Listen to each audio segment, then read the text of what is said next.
महाराष्ट्रात सुराज्य निर्माण झालं याला 350 वर्ष यंदा पूर्ण होत आहे आणि याच निमित्तानं शिवरायांचा आदर्श नागरिकांसमोर ठेवावा, जनतेसमोर शिवरायांचा आदर्श राखला पाहिजे आणि नेमके काय गुण शिवरायांचे घेतले पाहिजे हे नव्यानं सांगण्यासाठी मध्य नाशिक शिवजन्मोत्सव समितीचा यंदाचा एक नवा संकल्प आपल्या समोर येत आहे आणि याच निमित्तानं आपल्याशी बातचीत करणार आहेत या मंडळाचे किंवा या समितीचे मार्गदर्शक जगदीश शेजवळ।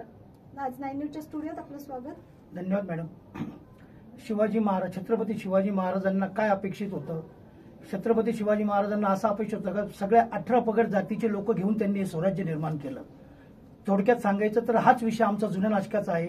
जुन्या नाशकामध्ये सर्व धर्मीय आणि सर्व जातीचे लोक असतात। आम्ही सर्वांना एकत्र घेऊन हे आमचं जुनं नाशिक छत्रपती मंडळ स्थापन केलेलं आहे। याच्यामध्ये सर्व जाती धर्माचे लोक आम्ही घेतलेले आहे।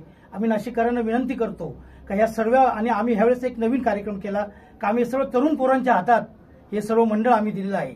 ते त्यांच्या पद्धतीने सर्व व्यवस्थित सर्व करत आहे।